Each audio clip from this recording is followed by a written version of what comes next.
Time for the 49ers Rush Podcast.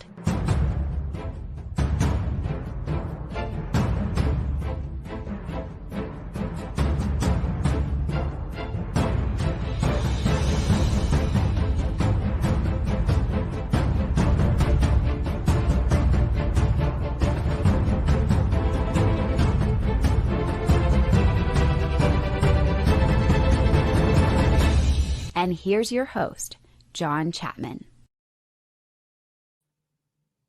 What is going on, faithful? It is Thursday. It's the Coach Approach. I'm here with the main man, Ant. How we doing today, man? We're doing good. This is so fun. I always enjoy this episode now. Get deep dive into the coaching point of view, and I think it's something a little bit different from the traditional, and so if you see other content creators or other people that do podcasts, I don't really like calling myself a content creator, but podcasters that talk about, football, it's just a little bit of a different approach from the norm, and I really enjoy it. And plus, when you have guys who have kind of coached, you can kind of bounce things off each other and kind of have a fun conversation. So it's a lot of fun. I love it. Let's go. I see you, Ricardo. I see you, Fonzie. We got everybody in the chat. I absolutely love it. And look, the premise of this show every Thursday is, look, we've gone through the film by now. We've dissected it. We're always running. There's always more to go back to. I was telling it back-to-back days, it's been so hot in the Bay. I can't sleep at night. It's too hot. So I got up at 3 o'clock this morning and went back through our punt coverage units for the past 3 games because I'm an insane person. I'm not normal. I'm not sleeping, so my brain activity's a little low. And I'm like, you know what? Let's go watch punt coverage. Why are we so terrible? And so I want to talk about that. So the first part's going to be things we noticed from the past tape that perhaps we missed live or hasn't been talked about or addressed very much. And then the second part of the show, what are the adjustments we want to see moving forward? That's the whole idea. Now, obviously, it's the chat's job to get us off topic, get us chasing rabbit holes, have some fun, say some things we regret, and grow together. That's what it's about. So Hugo, Dan, all you guys, Peanut, Jeff, appreciate you guys here, Big Papa. You guys are the best. Let's dive in to business. And we're going to lead off with our number one hitter here. What was something offense, defense, special teams that jumped out to you? Yeah, the 49ers won. Yeah, they covered the biggest spread of the week. But was there something maybe that you didn't like, or was there something that you were like, oh, this is incredible, and this is why they were able to win by so much? I think I really enjoyed the approach that Coach Nick Sorensen took to this game, where it was, hey, not only are we going to take away the run, but we're going to put a full emphasis on taking away the run. They didn't let the game come to them. They put the game on New England. They came in with those 5 defensive linemen, and having Jordan Elliott over the center, it was really fun to see. He was getting a major push up front. It also kept Fred Warner and Devondre Campbell cleaner than we've seen them in other games. They were able to free flow and get downhill and make plays. I love that approach, but it wasn't just the 5-man front. It was a consistent blitz effort, whether it was an obvious pass downs, bringing extra pressure, or run blitzes as well. But it seemed like it was more together, more tied together than it's ever been before in the 4 games so far. And I thought they did a really good job. So I was very excited to see his approach. And then he coupled that with some really good coverage behind. There was still the man coverage, the occasional cover one, but he really tied it in where he showed man looks and then ran zone, which I thought was a nice compliment to what he was doing with the blitzing, and it really worked out. And I thought they did a great job against the New England Patriots in a very good run game. At least through the first 3 weeks, the Patriots had showed they were pretty good. It's funny because, and I don't know if you feel this way, on the back end, I've always felt like if you show man, you bluff man and go zone, you're fine. You bluff zone and go man, you're in a world of hurt. Like, I just don't know why, but it just doesn't ever seem to work. It doesn't matter what level it's at. But yeah, I'm with you. The 5-man D-line pressure was awesome, and I feel bad. Jake Andrews, who's been stalwart in the NFL, he got banged up pretty bad. Malik Collins and Jordan Elliott took him to the woodshed. And now part of me says I don't think he's ever going to play again. They put him on IR. He might come back, but if the Patriots continue down the trajectory they're on, I don't know. Part of me says this might be the end. But yeah, he had a terrible game, and the young guys were just – Malik Collins and Jordan Elliott are different. The amount of force and leverage and bull rush is different. Now, whenever we're not doing the 5-man D line and they could do duo and combo blocks and it's, 2-on-1 early start, your leverage ain't going to really matter that much. But you get them in one-on-one matchups and those guys flourish. They absolutely just change the way the game is played. I don't know, man. I liked it. And I liked it too because they'd come out in a 5-man for first, second down, switch to their nickel package. Like, all right, now we're doing some fun stuff. Now with that, somebody's got to come off. They were pulling safeties off. They were pulling linebackers off. They were pulling all kinds of stuff out. So it was quite interesting. But do you think that this 5-man defensive line pressure is something that we're going to continue to see moving forward? Because we saw it, in week 3 and 4. We didn't see it week 2. We didn't see it. I think we saw it one series week 1. But is this something that we're going to start to see every game now? I think it comes down to what personnel grouping you're going to see. The Jets couldn't run very much 12 personnel. They don't have the 2 tight ends to be able to do it. And I think since then we've seen a heightened amount of 12 personnel, putting the 49ers in base sets. They've been trying to protect Demetrius Flanagan fouls. One way you do it is you just don't even have them on the field. Put an extra defensive lineman out there and protect Fred and Devondre Campbell so they can flow free. Last week, Dan Quinn did a similar thing to the Cardinals. He put 5 men on the field at 5-man defensive line, and he stuffed the run a little bit when it got to the late part of the first quarter and second. And that really slowed down the Arizona Cardinals offense. So I expect to see it again. I also expect opposing offenses to start finding answers to be able to handle that 49ers 5-man defensive front by getting tight ends involved in the passing game. And so I think that's going to be one of the unique things that they're going to have to figure out how to handle, because Devondre Campbell, even though I really like him, he's not great right now in coverage. And so finding a matchup where they can get one of their tight ends on Devondre Campbell could be a problem. But as far as if you're destined to stop the run and that's what your whole intent is, then these 5-man fronts need to continue because it's been successful for them so far. Yeah, I think that's the issue. And I think, step back from the Niners, let's look at the NFL in general. Every single team that plays the 49ers does 5-man D-line front, 6-man D. We saw one series with 7. It was almost like the amoeba defense. I don't know if you've ever put one of those in fact where you're like, look, dude, you get between a player. We have every single guy, 8 guys. We would play Mansfield High School used to do this where they were in 13 personnel or 23 personnel almost every single time. Like they had no wide receivers. And so what we would do is we would have a series where we would just amoeba that thing where everybody's in a gap, stay in your gap. And we'd have we had a stud linebacker that would just clean everything up. And it was counter tray left, counter tray right, counter tray left. And that's all they would do. And so I feel like with these dominating run games in the NFL, you got to control your gaps. And so you're starting to see, man, maybe we could get teams to check out of their run calls with these can. You see everybody do it. And Brock Purdy and Kyle Shanahan talked about that. Like, man, you got a 6-man, not a 6-man box front set linebackers. You're talking 6 men on the line of scrimmage. Sometimes it's hard to run in that. But Jordan Mason and the 49ers have kind of shown, like, look, we're still going to run. We might flip the sides, the strength, motion the other way. But the run game's not going anywhere. And with these two teams, they are 2 of the most dominating run defenses in the NFL. Run offenses in the NFL with the 49ers and Cardinals. I mean, this is going to be a slugfest. And the thing is, the Cardinals have struggled mightily stopping the run. The 49ers have been up and down. There's no doubt about it. So, I don't know. I mean, Ant, let me ask you this. The Cardinals do a 3-4 multiple front look, but a lot of times there's 5 men up front. Do you think we're going to see 6-man fronts this week versus the Cardinals? I do too. Absolutely. I mean, that's right. That's what works against the outside zone. You got to get guys up there. These 6-1 kind of hybrid looks with the 2 deep safeties, but the safeties aren't really that deep. Everyone against the 49ers right now is trying to hover around 10 yards of the line of scrimmage. They just don't want the 49ers to be able to run the football consistently with Jordan Mason. And then they don't want him to have those quick crossers, the plays over the middle with the slants. They're trying to take everything away and make Brock beat him outside the numbers and vertically. The problem is he's proving he can do it.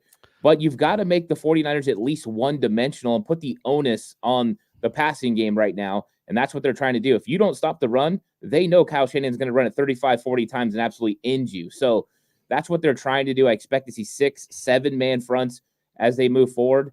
And, can you stop Jordan Mason in the run game? The thing about 6-man fronts, they're great as far as going ahead and keeping guys in gaps. The problem is there's no second level. If None. you get past that initial defense, you've got big play potential for Jordan Mason in the run game. So that's the thing. It's at your own peril. How good can the 49ers block it up? And the edge defenders aren't exactly the best for the Cardinals. This could be advantage 49ers. Yeah, you talk L.J. Collier, Bilal Nichols. You're talking two of the worst defensive ends. And now they do a multiple, so they're called defensive ends, but it's that 3-4 hybrid. Like, they're not playing on the end of the defense, even though that's the terminology that's used. But, like, you're putting Bilal Nichols in between Colton McKivitz and Dominique Pooney.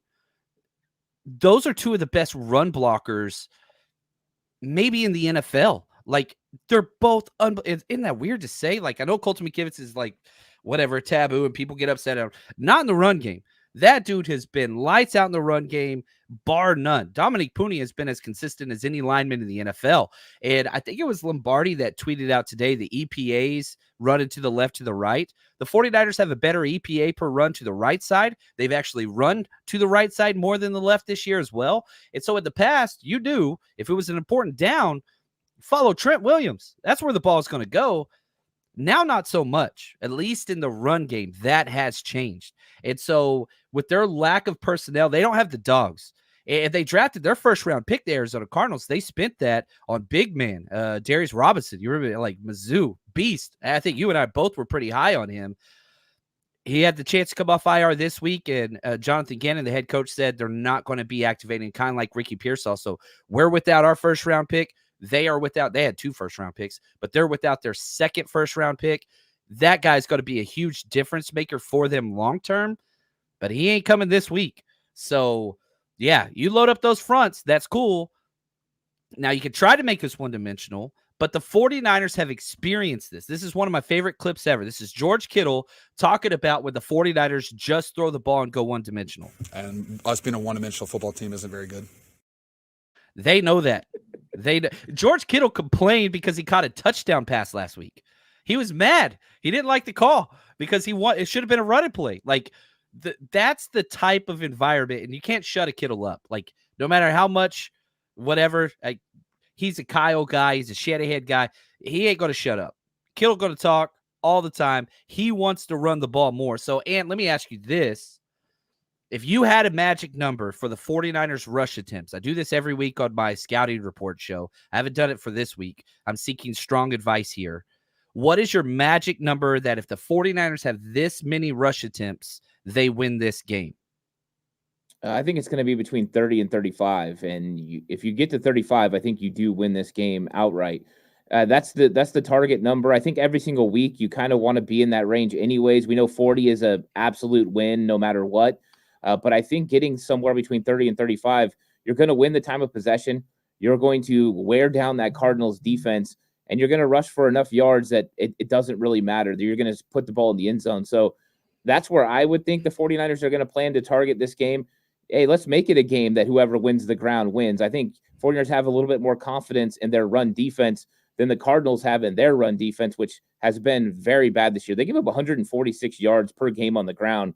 49ers average 141 on the ground. It should be 140 plus yards for Jordan Mason in this matchup because, let's be honest, he's really the only one that's going to carry the ball. We'll probably see a couple of carries from other guys like Deebo Samuel, but for the most part, it's Jordan Mason. He's the bell cow right now.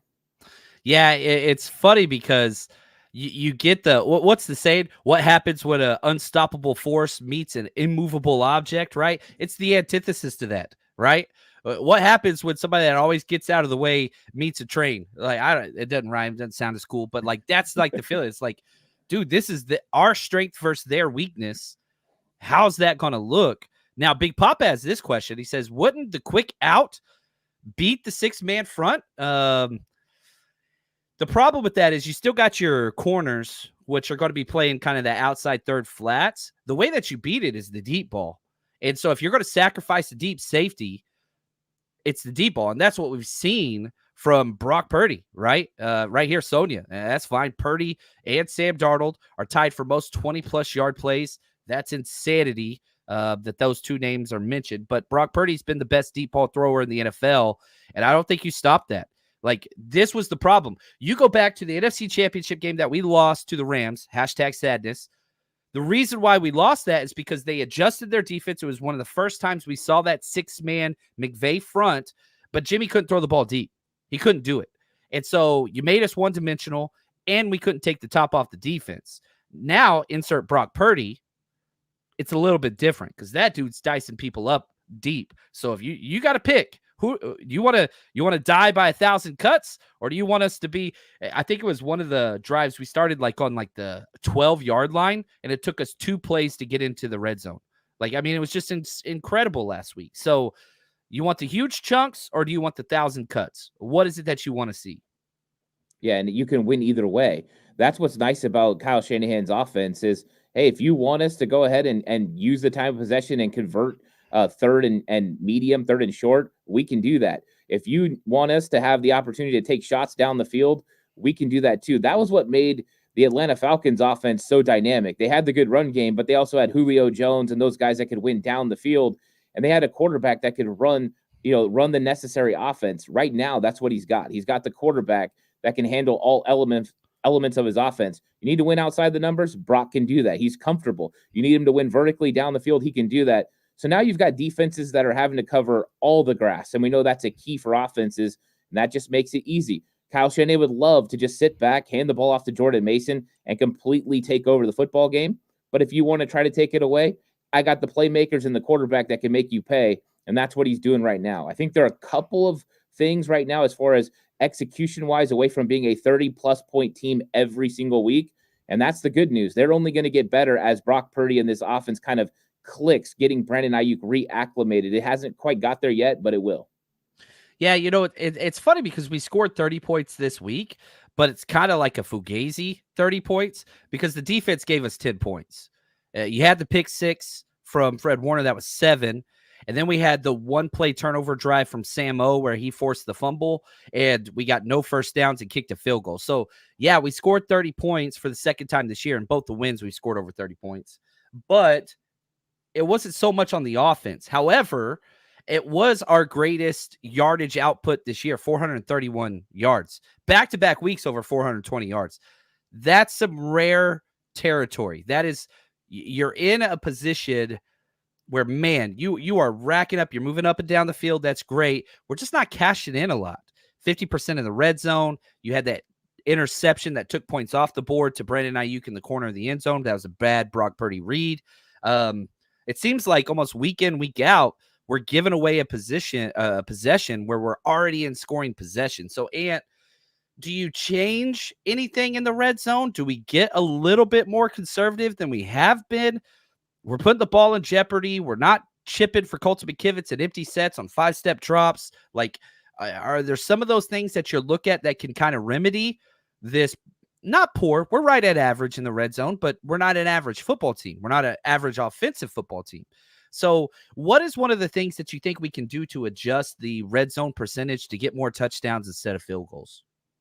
I think they need to be a little bit more creative. I think right now they're kind of coming out there and running some of their base plays when they get into the red zone, and it worked all the time last year because they had Christian McCaffrey. McCaffrey is a big reason why they're not as good in the red zone.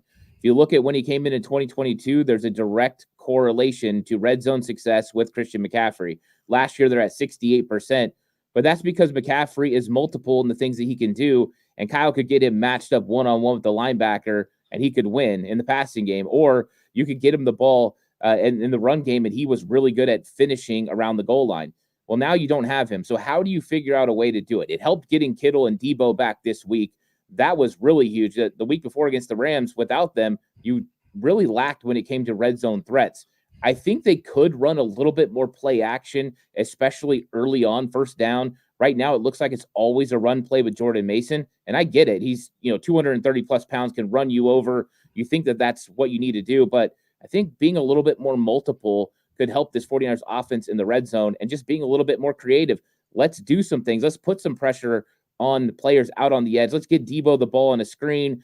Some of those types of things I think could be huge for this 49ers team. And we've seen Kyle go to the screen a little bit with Debo last week. It got called back because Trent Williams was getting into his stance when Debo's running motion. But those are the kinds of things I want to see from the red zone offense. Yeah, we hit that touchdown to Kittle on a screen as well. Like that's just what man, we could do some Jordan Mason screens. We've never called one, but like, good Lord, we see that dude has elevated what he's done in the passing game so stinking much. I'm trying to look up his numbers. Yeah, he's got 6 catches on 7 targets this year. That's huge. 5 of which have went for a first down. The only one that didn't was the what's it called? Once in a 2-minute drill where he was tackled short, and then that penalty. That's where that was. But yeah, Invader CMC was the key that unlocked the red zone. How many touchdowns in a row did that guy have? 100%. And Rusty, I'm with you here, my friend. Is it just me, or does Mason's vision miss some really big holes in the middle? You go from Christian McCaffrey, and I remember whenever I wrote his draft profile, I said some of the best vision I have ever seen on the football field. I think I even put this. I was like, LT's number 1 all time, probably in my era. And Christian McCaffrey's like right there. Like his vision is unbelievable. Mason's is good vision. It's not bad. And if you see the difference between Isaac Garindo to Mason, that's a gigantic gap. Like Isaac G's not a vision dude yet. Hopefully that changes.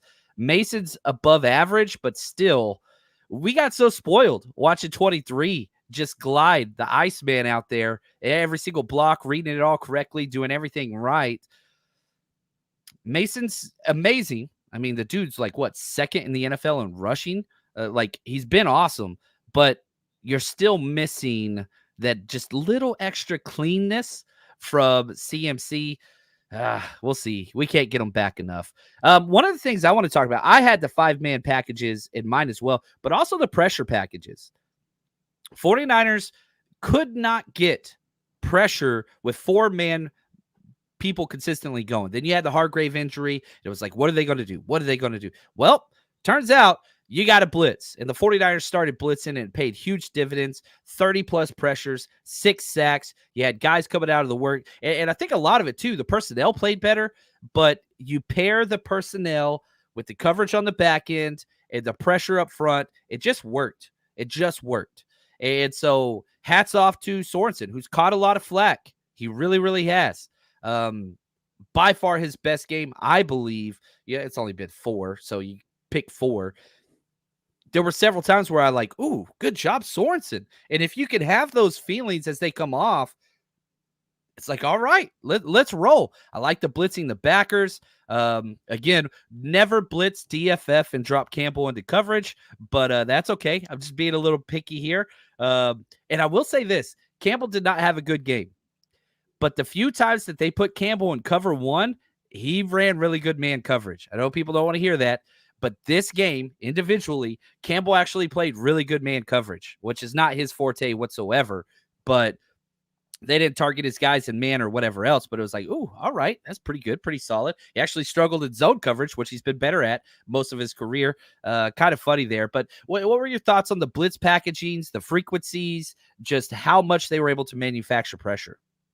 Yeah, I liked it. We've been talking about how can we stop those defensive ends from getting chipped. And one of the things that we brought up last week was let's go ahead and let's bring pressure from those linebackers off the edge. We don't really care for those guys a lot of times in certain situations. Well, then they can kind of take a tight end. And we've seen that. Leonard Floyd was able to get some pressures because he was finally singled up a little bit. Bosa was finally singled up a little bit. And that's because you simulated pressure. I thought they did a good job with simulations and sometimes bringing those guys to make New England honest. Okay, I got to make sure I'm sliding to the left to pick up one of these guys. I can't know for sure that DFF or Fred Warner is going to drop out from this A-gap showing blitz. And I thought he did a good job with that. I also thought he disguised things really well. There was a couple of times just looking at it pre-snap, I didn't think that Malik Mustafa was going to blitz off the edge, but he did. And it was like, oh, okay, if I didn't see it on an all-22 film where I could see the whole thing, likely the center didn't see it either. And so I thought there was enough disguises, enough simulated pressures that it kept the offensive line for the Patriots off balance. And I thought it really helped the aggressiveness of the defensive line. They kind of got going. And then we saw some really good technique too. There was some great plays. Malik Collins had a hump move on a pass rush that was absolutely fantastic. I haven't seen one that good in a long time. It was. I said Reggie White. I was like, it's Yep. Reggie. It's not Reggie White, but it reminded me of Reggie White. Just freaking, just 100%, because he got him on the exact moment he's moving his weight in balance. And it was perfect timing. And the strength to do that, remarkable.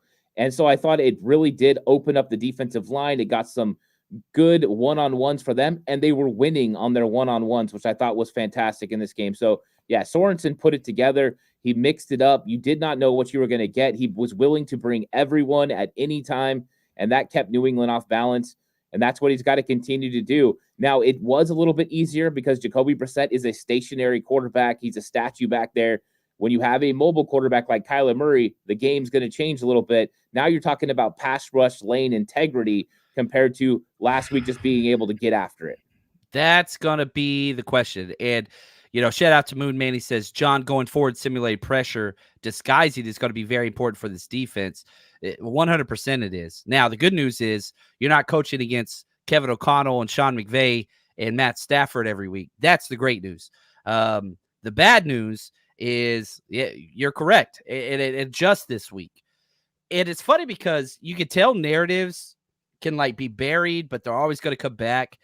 When Robert Saleh was the defensive coordinator, our biggest problem was mobile quarterbacks. We could stop the zone read, save our life. We just couldn't do it. But that really hasn't been the issue. It's funny. Everybody keeps saying on social media, oh, this is the Achilles heel. This is what they always, not really. They adjusted that. The past 2 years, mobile quarterbacks have not been a threat to the 49ers. Now, I think a big reason why that is number 5'7", lurking in the linebacker. He'll kill a quarterback any chance he can. Drake Greenlaw is not going to be playing this game. So, how much do you adjust the pressure simulations this week going against Kyler Murray and the Arizona Cardinals? We've played Kyler Murray a lot. We've been able to channel Kyler Murray in the pass rush lanes pretty consistently. Kyler Murray beats us in the running game, the design runs. That's a different story. Those are two different things. But how do you move forward, Ant? So let's dip a little bit into the second part of this show. What type of coaching adjustments do you make on the defensive line / coverages? Do you blitz as much? Do you stick with the wide 9? Do you sit Bosa as a spy? Do you Warner didn't practice yesterday, but I'm pretty sure he's going to play. How do you approach this? Well, I think the first thing you're going to do in this game is you're probably going to bring a lot of 5-man pressures. 5-man pressures mean you can kind of keep Kyler Murray from being able to find an open area to run. Kyler Murray, even though he's very athletic, he gets sacked a lot. He's actually been sacked 10 times, and usually he loses a tremendous amount of yards when he's sacked. He gives ground and tries to get around. So when you're talking about pass rush lane integrity, you need two outside guys, whether that's a linebacker or an edge defender, to make sure you don't go too far upfield.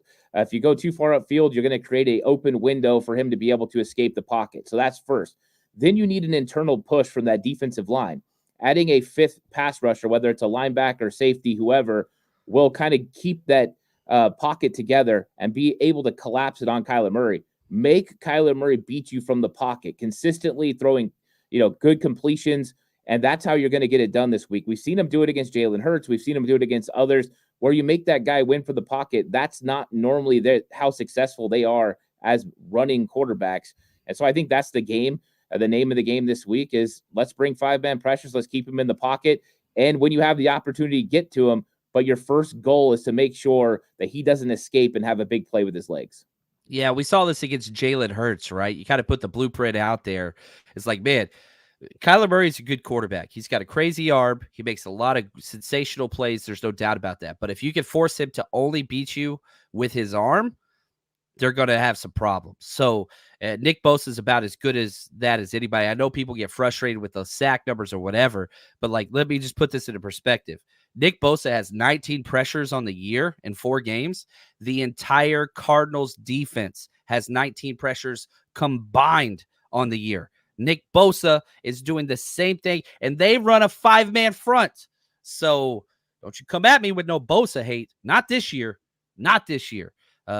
Anyway, I don't know why I got so mad. It just sometimes you get angry, coach, and you got to let them hear it. It's just what it is. It's what it is. Now, I do want to say real quick, I put up on the 49ersrush.com on our Patreon our Thursday night football teaser of the week. You're going to have to go check that out. Got a prop bet in there. Usually we don't do a Thursday night one, but I found one that I liked a lot. And if you're going to bet with us, help us out, support the show. Here's how you do it. You know football. You watch all the games. You know what's going to happen before it actually does. So why don't you put your knowledge to the test over at MyBookie, where you can bet on everything. Go to mybookie.ag, use promo code 49ERS, 49ers, or scan this QR code next to me, and they're going to match your initial deposit. Put in 50, you get 50. Put in 100, you get 100, all the way up to $1,000. Plus, you can bet everywhere. California, Texas, doesn't matter. I've been in California for years. I've used it for 6 straight years. Easy to get money in, easy to get money out, trusted source, and you can bet on anything you want. You want to bet on politics, any sport, you name it. They've got the casino if that's your thing. You name it, MyBookie is there for you. Now, make sure you use promo code 49ERS to get that double deposit. And MyBookie, bet anything, anytime, anywhere, only with MyBookie. All right, look at Rusty. He says, an angry JC could break the internet. Well, like I said, I've been a little bit more testy than normal. And so, like, I put out some positive Juwan Jennings, but unfortunately some humorous Brandon Ayuk takes. I've been called casual more in the past 24 hours than I have most of my life, which I never really thought that was really an insult. I'm a very casual person. I have a casual Friday t-shirt. I'm not wearing it right now. It's not Friday. I don't think casual is bad insult. Take that for what you will. So I want to go to one of the things that I want to see moving forward. I want more snaps for Juwan Jennings. Now, if we look at the wide receiver snap count from last week, Ayuk had 50, Debo had 48. A lot of those were running back snaps. Jennings had 36. I don't like that. I do like that Jennings getting more than he used to. Not enough. I want all of those guys to literally have the exact same snap count one way or the other. Like, I really wish that they could find a way. Jennings got to be on the field more often. I mean, he just has to with the way he's playing. I'm not concerned about Ayuk long-term. And for some reason, if I say something about Juwan Jennings, that means I dislike Brandon Ayuk. Not the case. Not the case.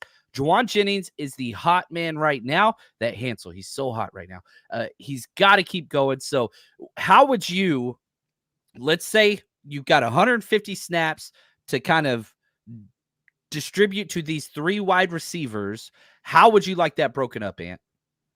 Yeah, I'd like it to be a little bit, tighter and closer together. I think it's normal for Brandon Ayuk to get more snaps because of him playing the traditional X receiver role. And that's always out on the field, no matter how many receivers you have out there or how many tight ends. You put 3 tight ends, you're still going to have Brandon Ayuk out there for the most part. So he's usually going to get more. And then Debo, I think part of the reason that he gets a lot more is it's a lot of multiple positions. Him playing running back sometimes affords him extra opportunities. But I like that Jennings' numbers going up. And Kyle would be smart to continue going with the hot hand. And I think he will. Right now, Juwan Jennings is playing the best football he's played in his entire career. And I don't even think it's close. And this is exactly what you're hoping to get from your 3rd wide receiver, who's now playing like a number 2 wide receiver, but his numbers are showing that he's a number 1 wide receiver. Of course, we know that he's extremely talented. He can make all the plays you need him to make. But yeah, getting these guys more rotation, I think, is nice. It also comes down to matchups. So I think there's probably going to be times now we see Juwan Jennings kind of narrow the gap on snaps. And then I think sometimes with the scheme and the way that you're going to play and approach different teams, it'll probably be a little bit of a gap the way it was this time with 10 to 12. But I like him getting more snaps because good things happen when Juwan Jennings is on the field. Yeah, 100%. And it's funny because, Ayuk he's the X. That's what he is. But man, they put him more in slot this year than I've ever seen. They're motioning him into that slot role. I think they're trying to get him kind of supercharged into the thing, but it's just not working. And flip that, Juwan Jennings, I went back and looked at the dissected snap count. He has more snaps out wide than in the slot in 3 of the 4 games this year. Now, one of those was because Debo was hurt, right? Obviously. But I went back and looked at 2023. There were only 4 times all of last season that he had more out wide snaps than slot snaps, Juwan Jennings. He's already done that in 3 out of 4 games. And so I applaud the 49ers coaching staff. They're finding ways to get him more involved.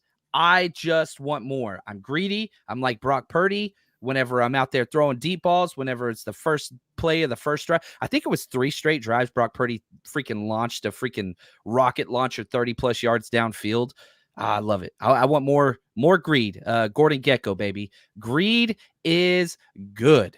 So Ed, give me something that you want to see. The coaching changes or adjustments moving forward. Yeah, I think that one thing I would like to see, and I think someone actually talked about it a little bit in the chat, is getting Deebo Samuel in the backfield in the red zone.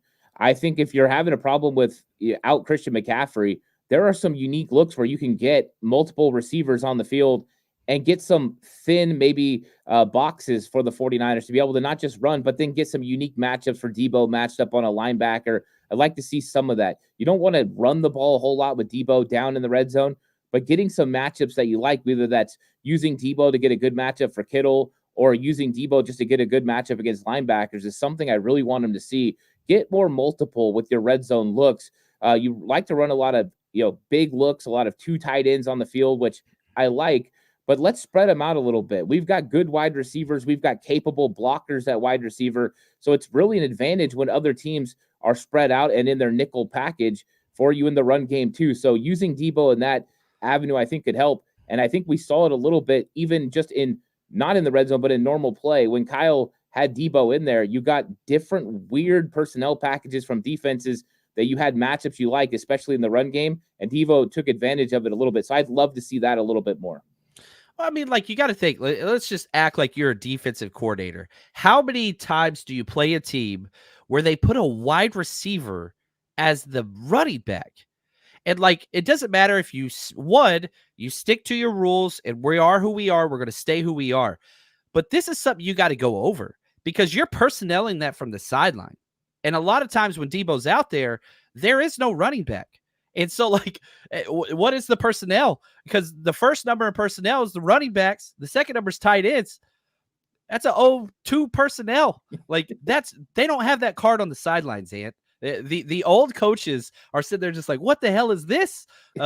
Because whenever they're huddling up and they're getting the call down from the booth, and like one of my first jobs was the personnel coach, sitting up with the binoculars, 12, 12, 12, 12, 12. Like, like that was my job in the booth. I don't know.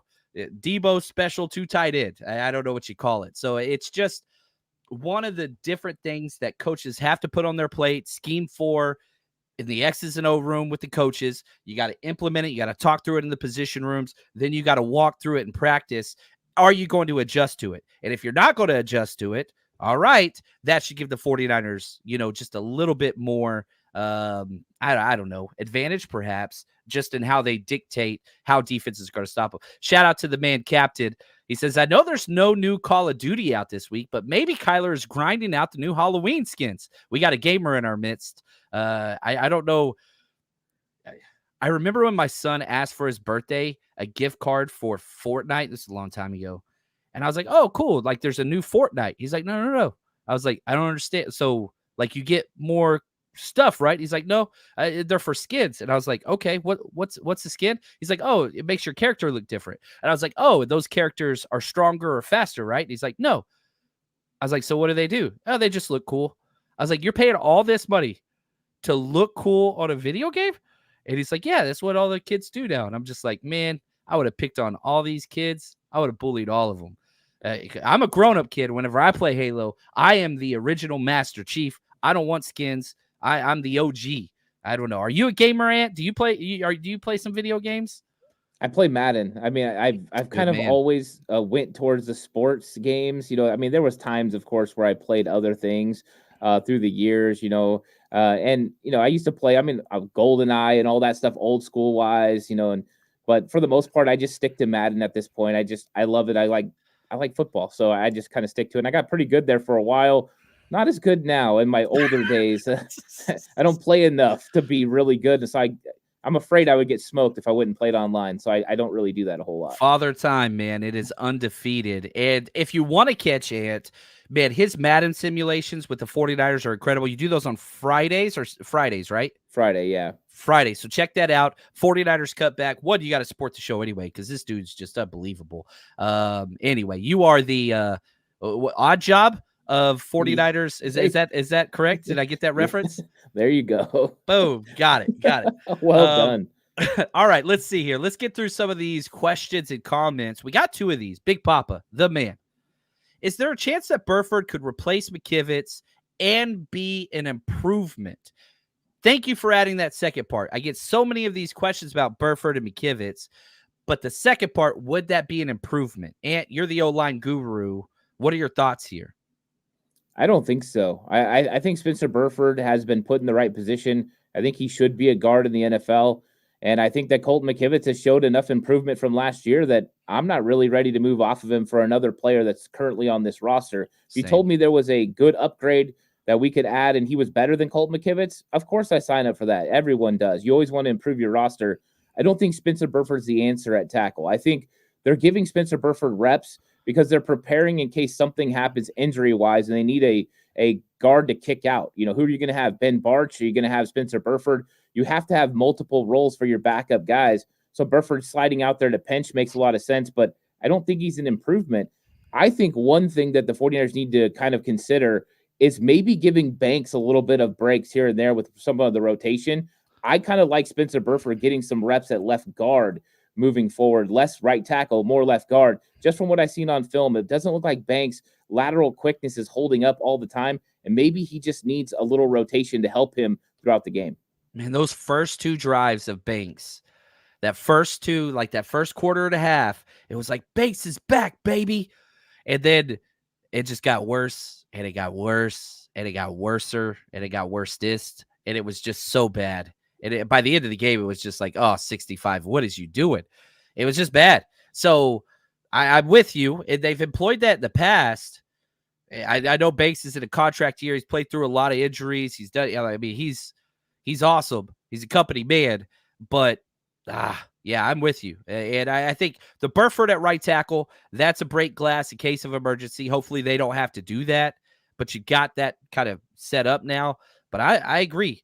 And when Burford has played this year, it's been a very small sample size. He's looked really, really, really, really good. So just say that. Now, I will tell you this. Starting guards next year, I'm telling you right now, it's going to be Dominique Pooty, Spencer Burford. Those are your starters next year. Banks is going to go get paid somewhere, rightfully so. But anyway, I digress. Dan, he says, I appreciate Kyle showing a little more leeway with the rookies, like seeing Cowan get some punt returns, 31 getting a few spells for Mason, Malik getting reps on defense, Renardo. Yeah, this seems to be new.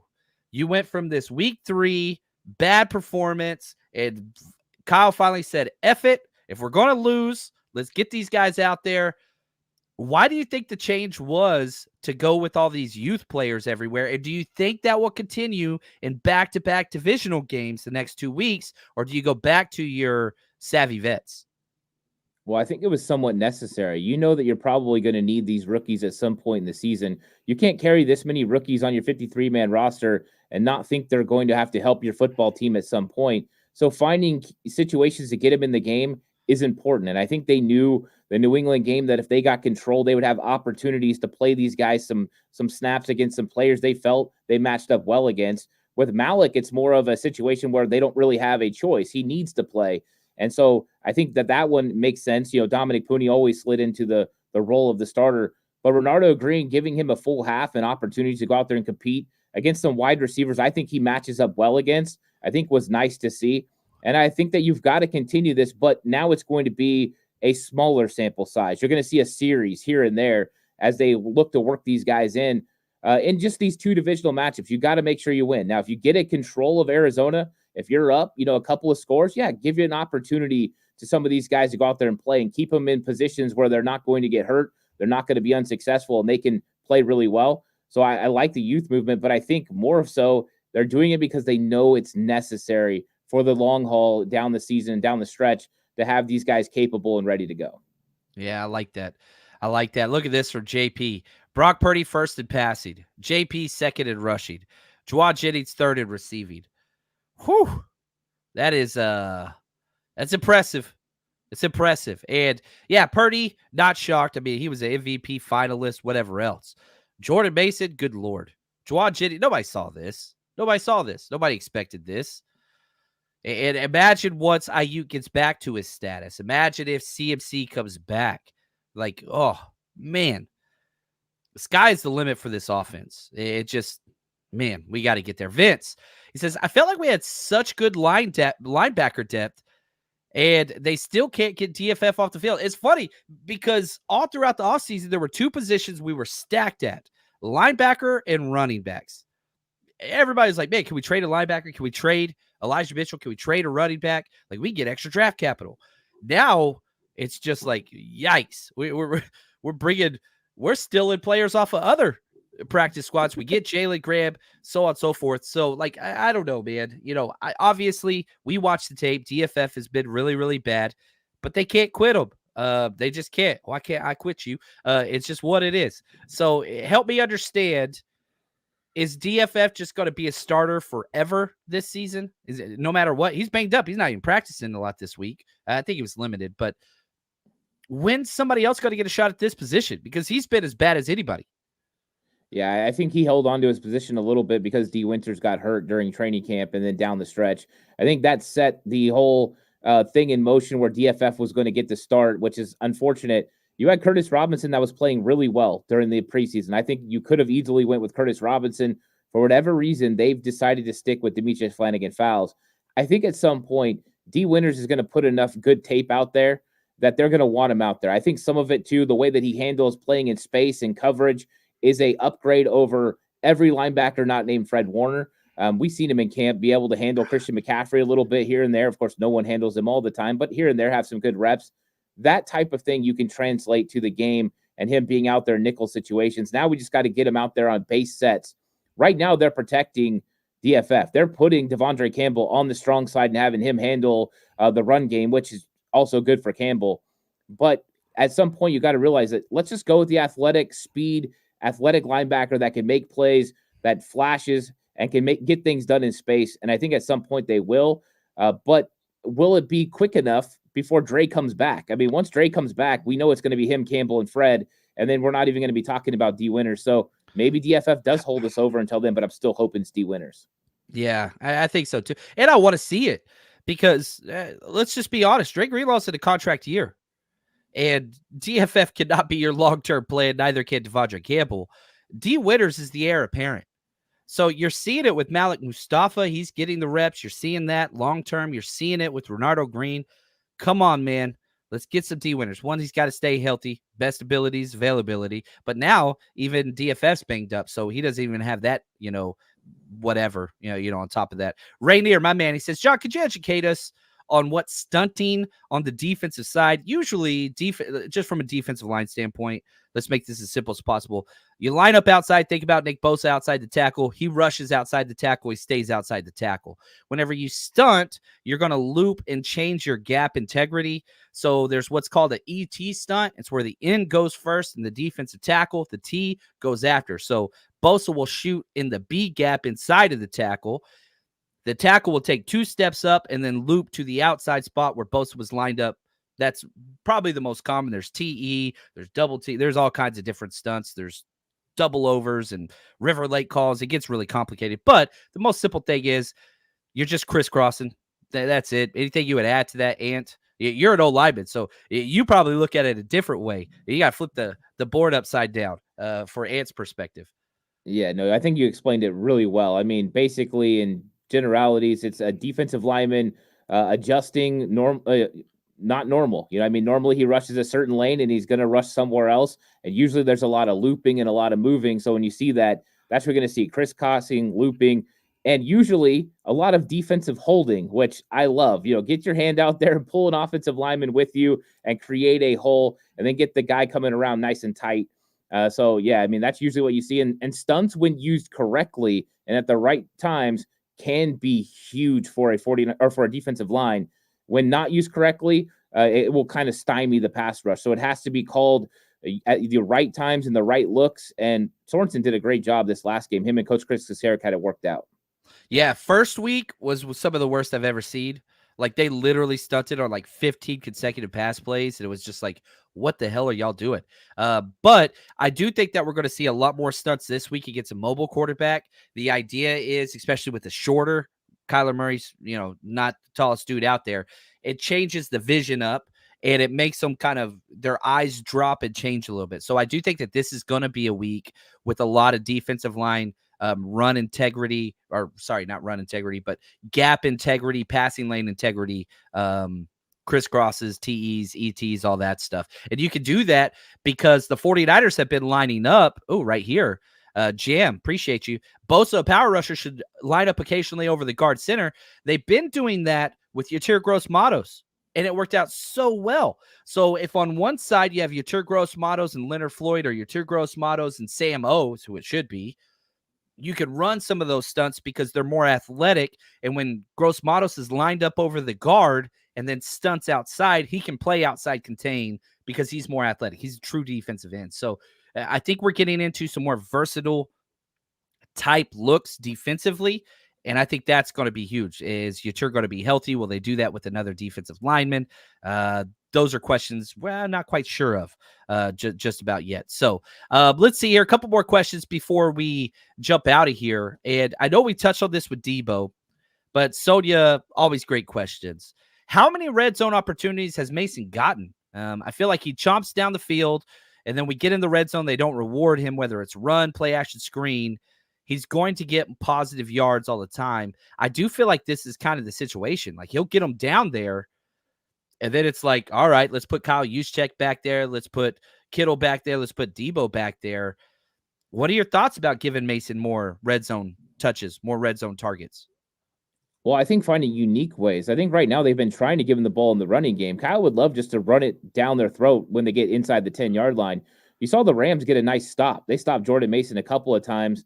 It's not his fault, right? They don't always execute when it comes to blocking. And when you get guys in tight spaces and extra guys out there, you can have some misses.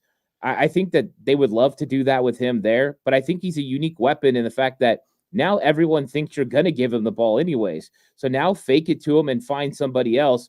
Yeah, it's not the most rewarding thing for a running back, but him being used in that way could help his football team. And then guess what? When teams have to play it straight and have to worry about them coming out the other side on a play action, then when you hand it off, maybe it's a little bit easier for him to get in the end zone. So I think it kind of works together. And I think that's why his opportunities aren't as successful. They're not really running the ball as good as they should when they get to about the 10-yard line. When it gets to those tight situations, they're missing blocks and not executing at the highest of levels. And it's never multiple guys. It's one guy each time. But that slowed up the 49ers rushing attack in the red zone. Yeah, I think so too.